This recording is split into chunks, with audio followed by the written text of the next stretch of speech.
prier. On demande au Seigneur de disposer ton cœur. Amen. On nous a parlé de la prière. La prière aussi demande une disposition du cœur. Amen. Si ton cœur n'est pas disposé, cela ne produira pas de fruits. Amen. Lèvons nos voix, prions. Seigneur, je te recommande ce moment entre tes saintes mains. Le Dieu de grâce, le Dieu d'amour, c'est toi qui permets encore que je puisse me tenir au-devant de cette chair. Seigneur, merci pour cette grâce et pour cette faveur que tu m'accordes de me tenir au-devant de ton peuple. Attendons dans nos gloires ce matin, mon Père éternel, pas à moi, au Seigneur Jésus. Dispose le cœur de ton peuple, Père, parce que la parole est une sémence. Et que cette sémence qui va être libérée ce matin puisse trouver un cœur fertile et que cela puisse produire du fruit. À toi l'honneur, Père, à toi la gloire. Dans le nom puissant de Jésus-Christ, j'ai ainsi prié. Amen. Amen. Nous nous asseoir dans la présence de Dieu.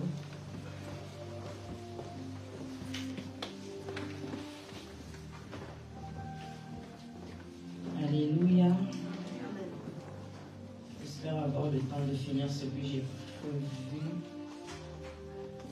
ce matin. Amen. Nous allons prendre nos Bibles dans le livre de 2 Samuel 3, le verset 1.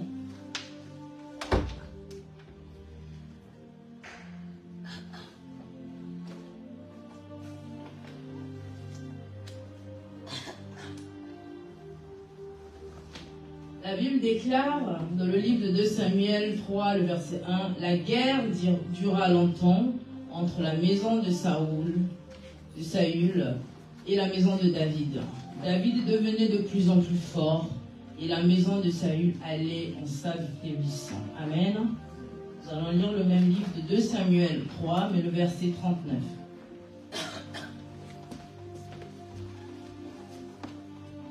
La Bible déclare: je suis encore faible, là c'est David qui parle, quoique j'ai reçu l'onction royale, et ces gens, les fils de Tsérouja, sont trop puissants pour moi. Que l'Éternel rende selon sa méchanceté à celui qui fait le mal. Amen. Amen. Ce matin, je veux parler d'un message, mon thème c'est faible malgré l'onction royale. Amen. Amen. Nous voyons dans le livre de 2 Samuel, en fait, on nous parle du roi David. Le roi David, au tout début, dans 2 Samuel 3, le verset 1, il devenait de plus en plus fort au devant de la maison de Saül. Amen. Amen. Plus on avance, on se rend compte qu'au verset 39, il dit qu'il devient faible. Amen. Nous sommes confrontés à deux réalités. Amen. Pour une personne qui a une onction royale. Amen. Amen. Ce qui veut dire, même si tu as l'onction sur ta tête, tu peux te retrouver aussi dans des moments de faiblesse. Amen. Amen. Mais tout cela peut arriver lorsqu'on ne sait pas là où on se trouve. Amen. Lorsque tu as l'onction sur la tête, arrange-toi à te retrouver devant la maison de Saül pour que tu puisses rester fort. Amen. Parce que si tu vas dans une autre maison, ta faiblesse se fera voir. Amen. Amen. Donc dans les deux textes que nous venons de lire, nous pouvons voir deux réalités différentes. Amen. Amen. Dans le même chapitre. Alléluia. Amen. Cela montre que lorsque nous marchons même avec le Seigneur, nous devons prendre conscience de l'onction qui est sur nous et dans quel domaine cette onction doit opérer. Amen. Lorsque tu vas dans un domaine là où ton onction n'est pas fait pour ce domaine, tu vas te sentir faible. Amen. Donc il est temps pour nous de prendre conscience et de se demander au Saint-Esprit quelle est l'onction qui nous accompagne. Amen. Parce que c'est vrai, on te met l'huile sur la tête, mais dans quel domaine Dieu t'a appelé? Amen. C'est pour éviter de marcher dans le copier-coller par exemple. Amen. Si l'autre est appelé peut-être à la parole de connaissance ou à prophétiser, peut-être que ce n'est pas ton couloir. Tu peux être loin pour être grand dans les affaires. Amen. Amen. Chacun de nous a un couloir. Mais il est très important de reconnaître tout de suite ce couloir-là afin de grandir dans cette onction-là. Amen. Amen. Plus tôt on le sait, on gagne du temps. Amen. Amen.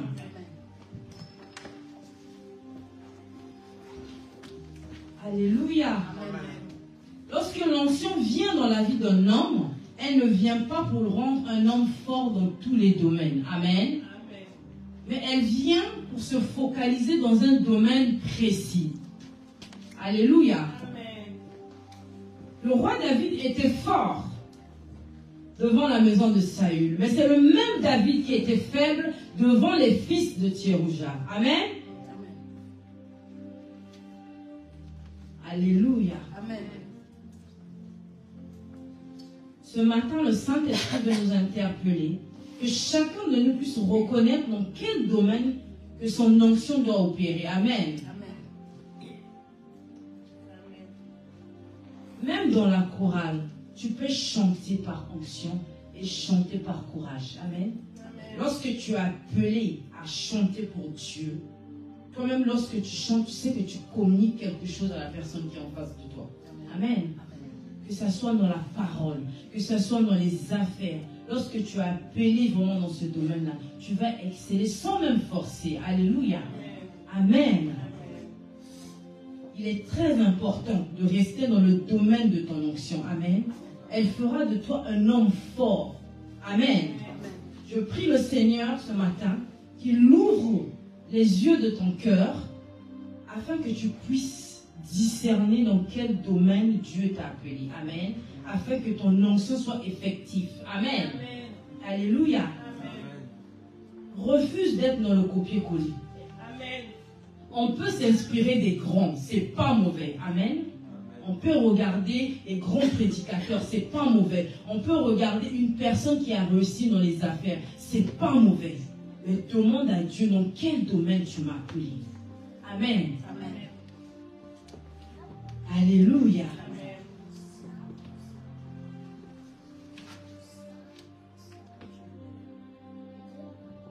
Il est très important, alléluia, de rester dans notre domaine. C'est très important. Voilà pourquoi Jean-Baptiste est né dans une famille de sacrificateurs. Amen. Son père était sacrificateur. Mais Jean-Baptiste n'avait pas l'onction d'un sacrificateur. Ce qui a agi en Jean-Baptiste, c'était l'onction prophétique. Amen. Et il avait un domaine précis là où Dieu l'avait appelé. C'était la voix qui criait dans le désert. Amen. Jean-Baptiste, dans le désert, il a attiré les foules. Le jour qu'il est venu en ville, on a coupé sa tête. Hérode a coupé sa tête. C'était pas son lieu. Alléluia. C'était pas son lieu. Il était bien dans le désert. Bien que dans le désert, il n'y a rien. Mais il a attiré des foules et de foules. Mais si Dieu t'a appelé à régner dans le désert, reste dans les déserts. Les gens viendront à toi. Ne te déplace pas. Alléluia. C'est dans le désert que ton onction doit opérer. Reste là-bas. Alléluia. C'est très important. Alléluia. Il aurait pu être sacrificateur. Mais non. Dieu l'a appelé à autre chose. Amen. C'est très important. Alléluia. C'est très important. C'est pareil avec Moïse. Moïse, il avait l'onction de libérateur. Mais lorsque Josué a pris le relais, Josué n'est pas venu avec l'onction de libérateur. Josué, c'était un guerrier. Amen. Donc, il est resté dans un couloir où Dieu l'a. Il aurait pu dire, je veux copier mon père Moïse pour être aussi libérateur. Mais Dieu ne l'avait pas appelé à ça. Amen. Alléluia. Plus vite tu connais ton domaine, plus vite tu vas apprendre à grandir dans ton onction. Amen. Alléluia. Ne fais pas comme les autres, sinon cela va te limiter. Amen. Alléluia.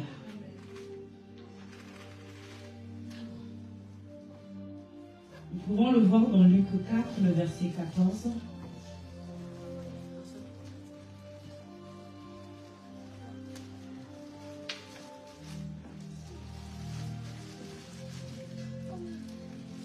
La Bible déclare, Jésus, revêtu de la puissance de l'Esprit, retourna en Galilée et sa renommée se répandit dans tout le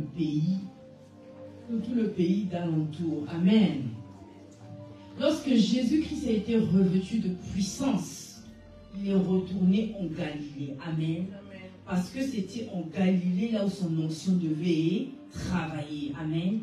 Pourquoi il n'est pas descendu tout de suite à Jérusalem? Parce qu'il savait que le jour qu'il va aller à Jérusalem, c'est là où il va mourir. Et il est parti d'abord en Galilée. Amen. Bien-aimé, ne descends pas à Jérusalem. Amen. Tout de suite. Non, attends le moment. Si Dieu t'a envoyé dans une telle ville, reste dans la ville là où Dieu t'a appelé. Amen. Ne va pas là où Dieu ne t'a pas appelé. Mais ça, c'est une discussion que tu dois avoir avec Dieu. C'est une intimité que tu dois avoir avec le Saint-Esprit. Pour qu'il puisse te révéler là où il t'attend. Amen. Alléluia. Amen. Nous pouvons recevoir les mêmes enseignements. Et ces enseignements-là vont faire de nous des personnes différentes. Amen. Alléluia. Amen. Il est très important. Alléluia. Amen. Il faut faire attention, vraiment d'être focalisé dans son domaine. Alléluia. Nous allons lire le livre de 2 Samuel 21, le verset 15 à 22.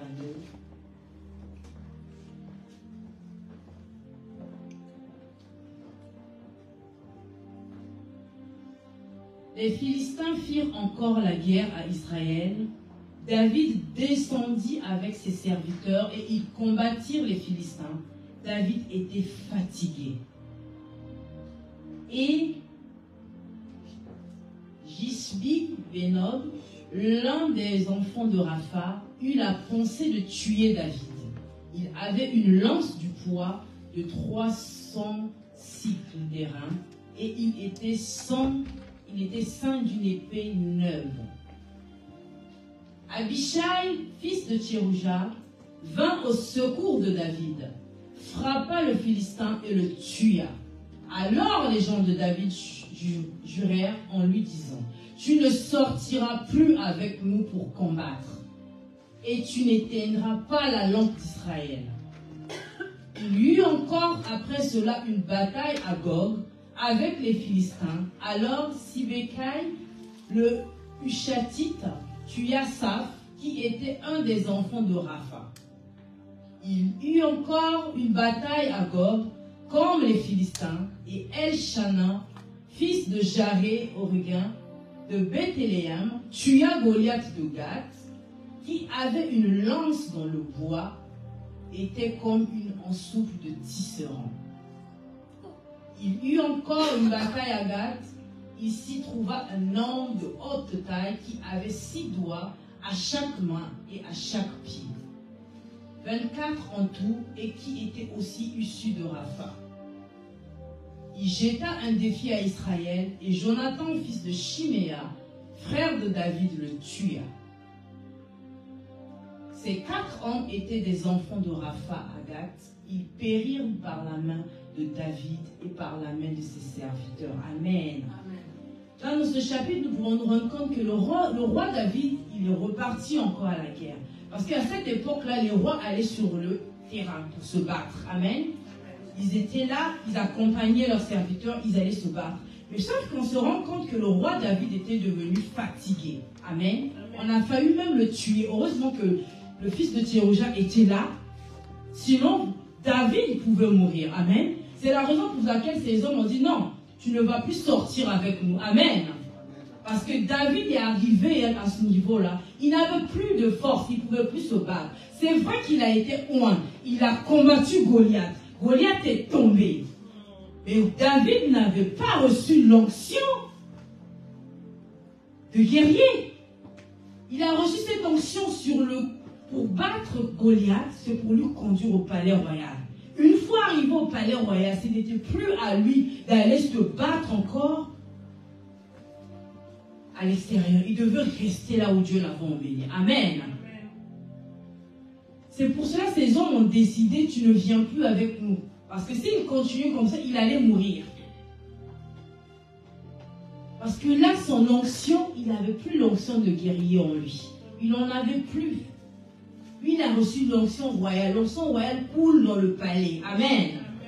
Il était censé rester là-bas. Mais comme il tenait quand même à être là, à soutenir ses hommes pendant la guerre, il est descendu. Mais sauf qu'il s'est exposé maintenant. Sa vie devenait... Sa vie était en danger. Amen. Alléluia.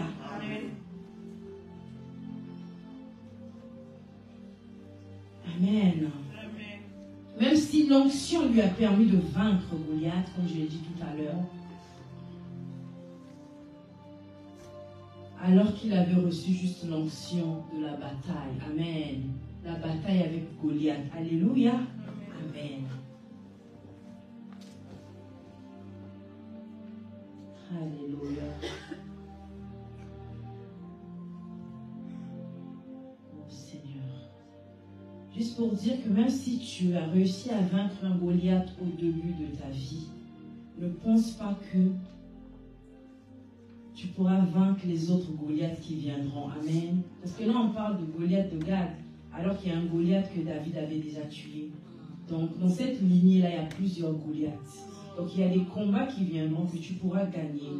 Mais au moment donné, d'autres combats, quand tu vas arriver, tu ne pourras jamais gagner. Pourquoi? Parce que tu n'es plus habilité. Tu n'as plus cette onction-là. Là, dans ce moment-là, tu as besoin d'aide. Amen. Tu as besoin que les gens te soutiennent. C'est pour ça aussi l'intercession existe. Amen. Parce qu'il y a certains combats que tu ne peux plus gagner tout seul. Amen. Tu as besoin qu'on puisse te soutenir dans la prière pour gagner ces combats-là. Amen. Alléluia. Amen. Alléluia. Est-ce qu'on peut revenir sur le livre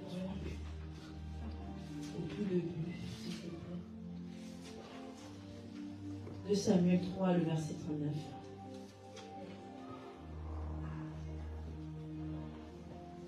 Voilà. Là où le roi David parle, je suis encore faible, quoique j'ai reçu l'onction royale, et ces gens, les fils de Thérouja, sont trop puissants pour moi. Que l'Éternel rende selon sa méchanceté à celui qui fait le mal. Amen. Dans la Bible, les fils de Thérouja, ce sont des neveux de David.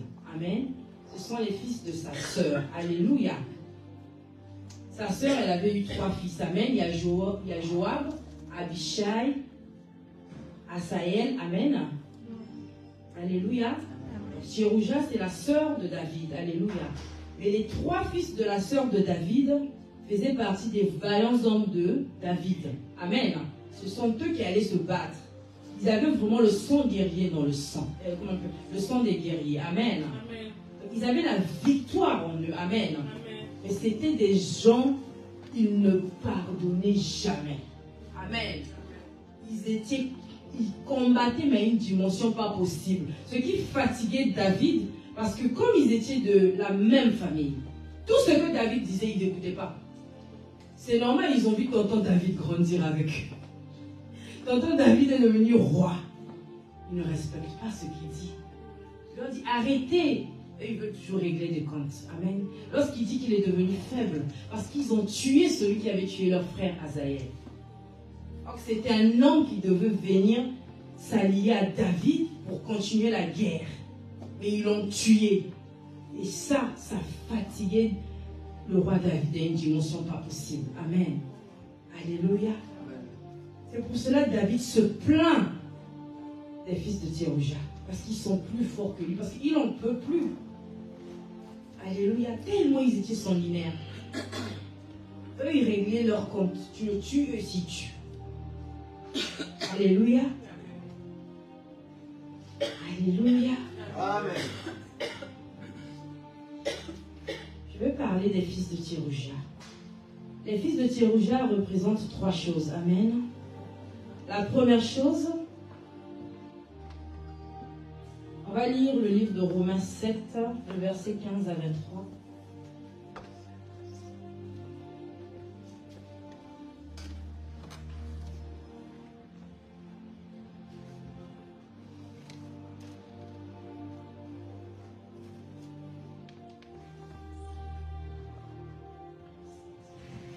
Car je ne sais pas ce que je fais. Je ne fais point ce que je veux. Et je fais ce que je hais.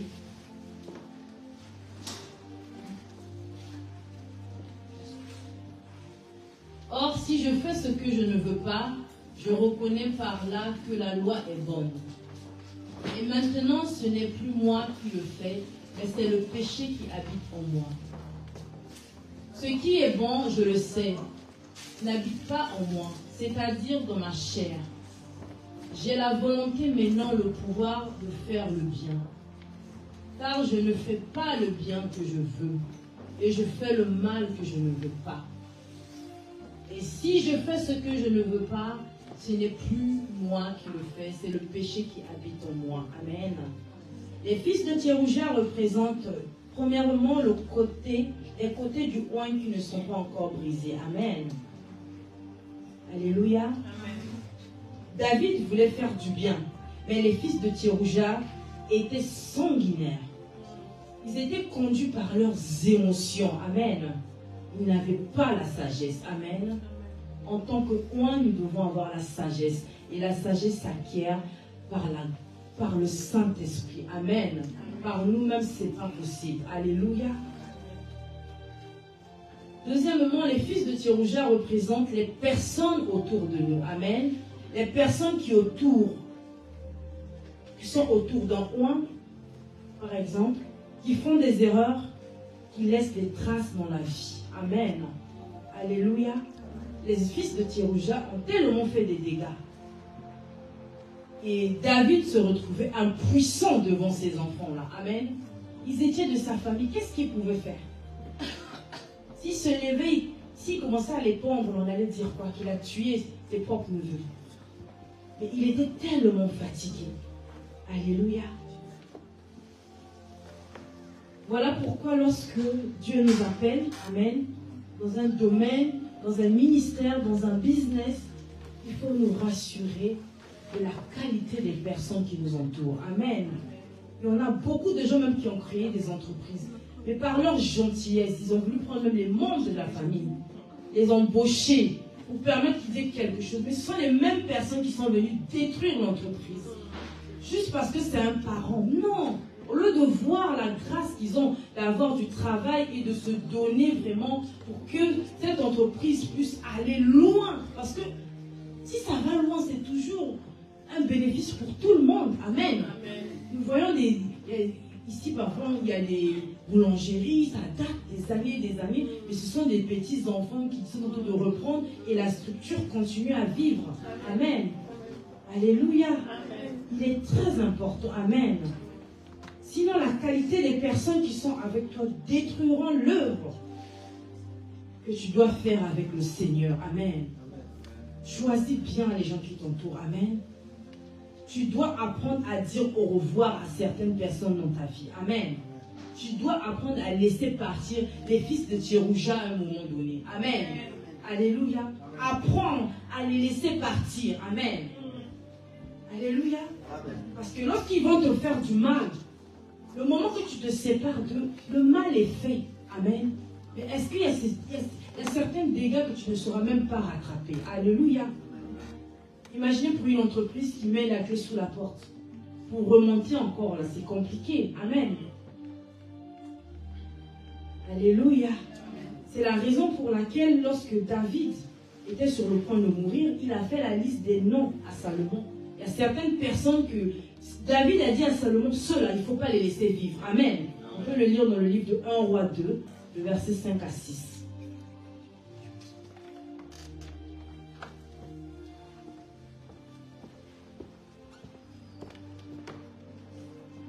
Alléluia. La Bible déclare, tu sais ce que m'a fait Joab, fils de Thérouja, ce qu'il a fait à 2 chefs de l'armée d'Israël, à Abner, fils de Ner, et à Amasa, fils de Jéter. Il les a tués. Il a versé pendant la paix le sang de la guerre, et il a mis le sang de la guerre sur la ceinture qu'il avait au rein et sur la chaussure qu'il avait au pied. Tu agiras selon ta sagesse, et tu ne laisseras pas ses cheveux blancs descendre en paix dans le séjour des morts. Amen. Là, il donne un ordre à son fils, à Salomon. Amen. Parce qu'il sait déjà ce qu'il a vécu avec les fils de Tsérouja. Il dit déjà, pour que tu puisses régner en paix, ces gens-là, il faut me les éliminer.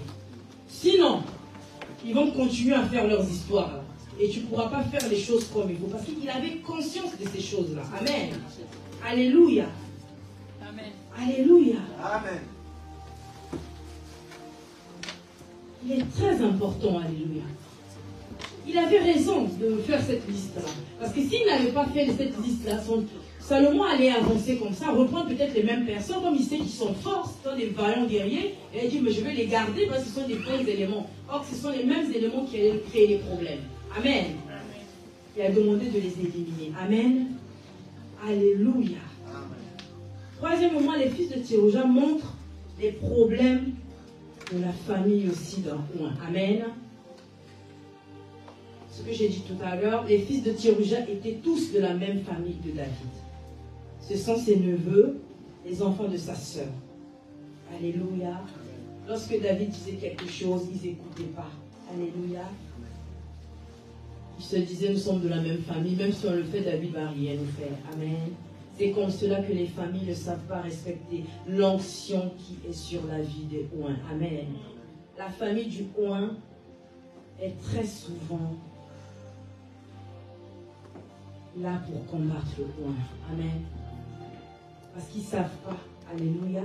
Même la personne qui est plus éloignée bénéficiera de l'onction de ce Ouin-là. Alléluia.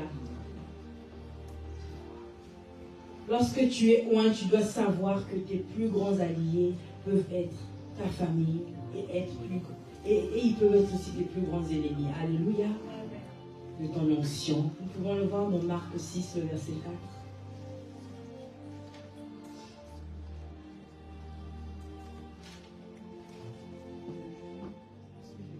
La Bible dit ceci, mais Jésus leur dit, un prophète n'est méprisé que dans sa patrie, parmi ses parents et dans sa maison. Amen. Même Jésus a été méprisé. Alléluia. Dans Jean 4, le verset 44.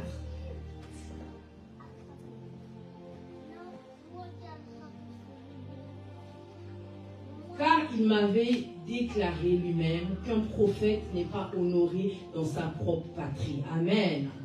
Alléluia. C'est la chose que David a vécue avec les fils de Tsérouja. Il n'était pas honoré par les fils de Tsérouja, les enfants de sa sœur, bien qu'ils soient des vaillants héros, des vaillants guerriers et tout. Mais ils n'écoutaient pas ce que le roi David disait. Le roi David, malgré l'onction royale, était faible. Amen. Face à ses fils de Tsérouja. Alléluia. Alléluia. La familiarité avec l'onction fera en sorte que tu ne profiteras plus de cette onction. Amen. Alléluia. Parfois, tu dois éloigner les fils de Tsérouja pour que ton onction ait de la valeur. Alléluia. Amen. Amen. Alléluia. Nous allons nous lever, nous allons prier. Ce matin, tu vas prier, tu vas dire, Seigneur, donne-moi la force de vaincre ces choses qui me rendent faible malgré l'onction. Amen. Toi qui n'as pas encore reçu l'onction, le jour que l'onction tombera sur toi, tu peux déjà commencer à prier aujourd'hui. Seigneur, aide-moi à vaincre les choses qui me rendront faible une fois que l'onction tombera sur moi. Amen. Tu peux commencer à prier. Nous allons élever le voix, nous allons prier. Seigneur, nous te prions ce matin, Seigneur. Donne-nous la force de vaincre les choses qui nous rendent faibles malgré l'onction, Père. Nous avons vu le roi David qui était faible devant les fils de Tsérouja. Seigneur, donne-nous la force de vaincre les fils de Tsérouja, au Père éternel, afin que notre onction, Seigneur, ait de la valeur, afin que notre onction ait de la puissance, au Père éternel. Alléluia. Seigneur, nous refusons d'être faibles malgré l'onction. Nous refusons d'être faibles malgré l'onction, Père éternel. Oh Seigneur Dieu Tout-Puissant, bien-aimé, prie pour toi, Prie pour toi, prie pour toi. Si le Saint-Esprit m'a mis ce thème à cœur, parce qu'il sait que non, cette assemblée-là, nous sommes loin, mais nous sommes faibles. Nous avons besoin d'être forts. Nous avons besoin d'être forts. Même dans la parole, nous avons besoin de la force. Parce que les fils de Tchérouja peuvent être aussi les choses même qui t'empêchent de lire la parole de Dieu. Parce qu'ils savent que dans le secret, si tu lis la parole de Dieu, tu vas grandir. Et ton onction aura aussi une autre dimension. Alléluia. Ta vie de prière qui est attaquée. Tu as besoin de ta vie de prière pour bien grandir encore dans ton onction. L'huile ne suffit pas, mais il faut entretenir l'huile. L'huile s'entretient par la prière. L'huile s'entretient par la méditation de la parole. L'huile s'entretient par l'intimité avec le Saint-Esprit. L'huile s'entretient. Alléluia. Seigneur, nous refusons, Seigneur le Papa, d'être au Père éternel et vierge folle au Seigneur Jésus.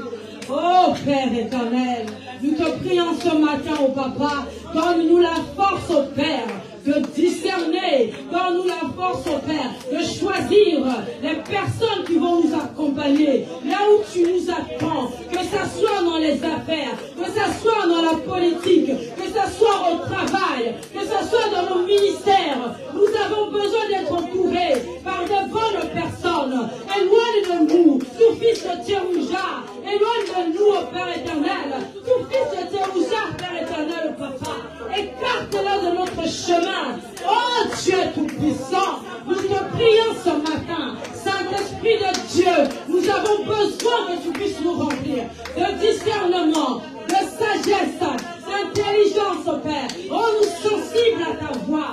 Oh Père éternel, Seigneur, commence à choisir, commence à faire le choix. Qui va nous accompagner dans nos affaires? Qui va nous accompagner dans le travail? Qui va nous accompagner dans la politique? Qui va nous accompagner, oh Père éternel, dans le ministère? Qui va nous accompagner dans l'évangélisation? Qui va nous accompagner, oh Père éternel? Là où tu nous attends, Papa.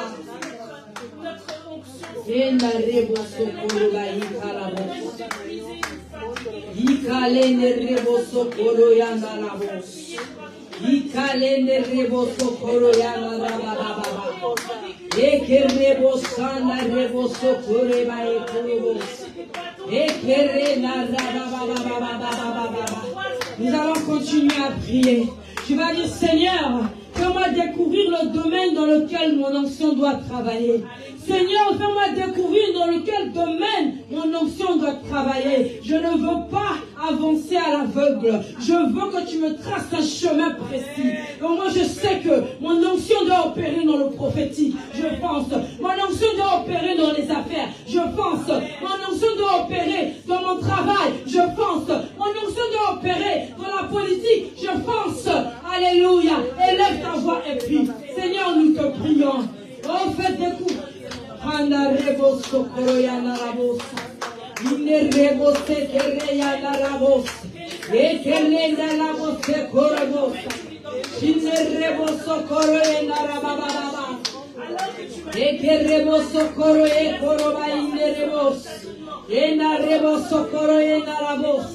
Seigneur, nous refusons le tâtonnement, Seigneur. Seigneur, fais-nous découvrir le domaine dans lequel notre onction doit travailler. Seigneur, fais-nous découvrir, oh Papa.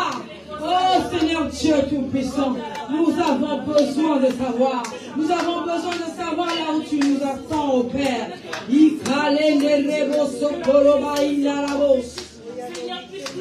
Alléluia.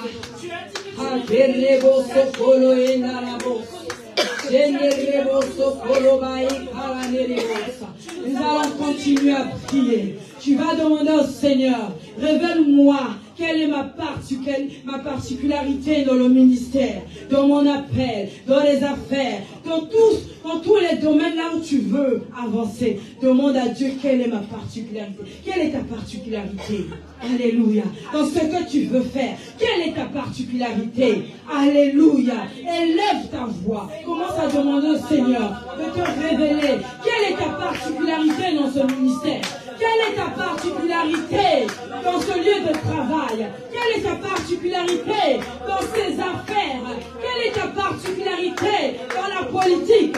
Quelle est ta particularité dans tout ce que tu veux entreprendre dans ce monde?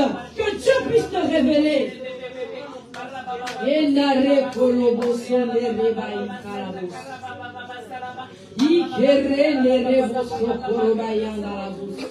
Seigneur, révèle-nous notre particularité. Révèle-nous notre particularité. Révèle-nous notre particularité. Révèle-nous notre particularité. Révèle-nous notre particularité. Bien-aimé, même si on ne t'a pas encore consacré, mais le Dieu qui appelle, le Dieu qui te connaissait avant que tu sois conçu dans le sein de ta mère, s'il t'avait déjà appelé prophète, tu sais que le moment venu, lorsqu'on va te consacrer, mais tu peux déjà prier pour ces choses-là. Dès aujourd'hui, que Dieu te révèle ta particularité. Dans quoi ton onction est effective.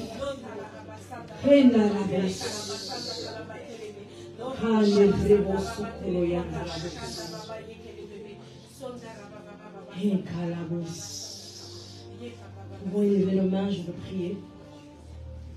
Seigneur, je prie. Tu es le Dieu qui est capable de nous donner la force au-dessus des fils de Thérouja. Seigneur, je prie pour ce peuple que tu as disposé ce matin en ce lieu. Donne à ce peuple la force, au Père éternel, au Papa, de se tenir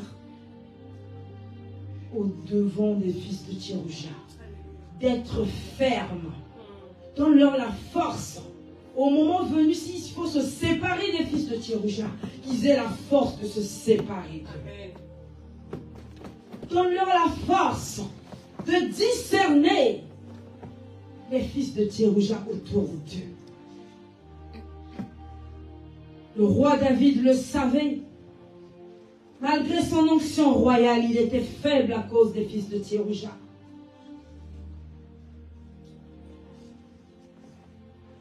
Grâce à cela, il a donné des directives à Salomon, afin que Salomon éloigne les fils de Thérouja, car il avait compris l'importance d'éloigner les fils de Thérouja, afin que Salomon puisse travailler dans la paix.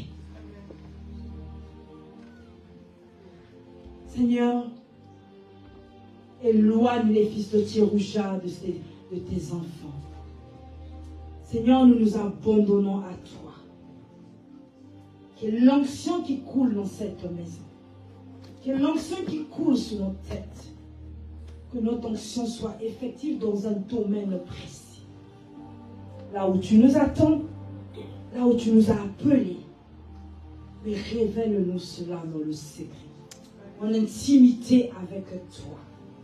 Il n'y a que toi seul que tu peux nous révéler. Il n'y a que toi seul qui est capable de nous dire, je sais que tu es le Dieu des apparitions.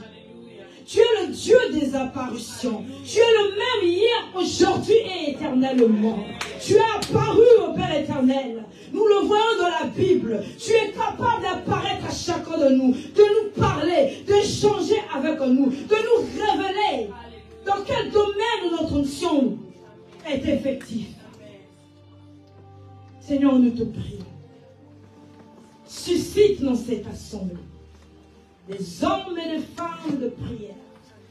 Des hommes et des femmes qui savent fléchir leurs genoux. Des hommes et des femmes qui savent regarder qu'à toi seul, Seigneur. Les hommes qui gardent leurs yeux fixés, pas à l'homme de Dieu, mais au Dieu des hommes qui est assis sur son trône éternel. Ce Dieu qui se révèle lorsqu'on le cherche, parce que c'est le rémunérateur de ceux qui le cherchent. Comme le dit sa parole, vous me chercherez. Je me laisserai trouver si vous me cherchez de tout votre cœur. Que ce peuple te cherche dans le secret, Père. Que ce peuple te cherche pour ta gloire. Dans le nom puissant de Jésus-Christ de Nazareth. J'ai ainsi prié. Amen. Soyez bénis.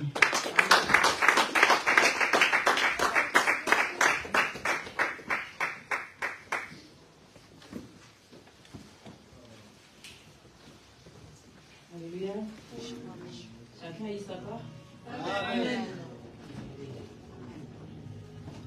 Alors, pour les personnes qui sont déjà consacrées, continuons à demander au Saint-Esprit de vous guider. Et les personnes qui n'ont pas encore été consacrées, moi, je fais partie de ces personnes, je vais me tâcher à demander au Saint-Esprit de me guider, à savoir dans quel domaine il faut que je me dirige.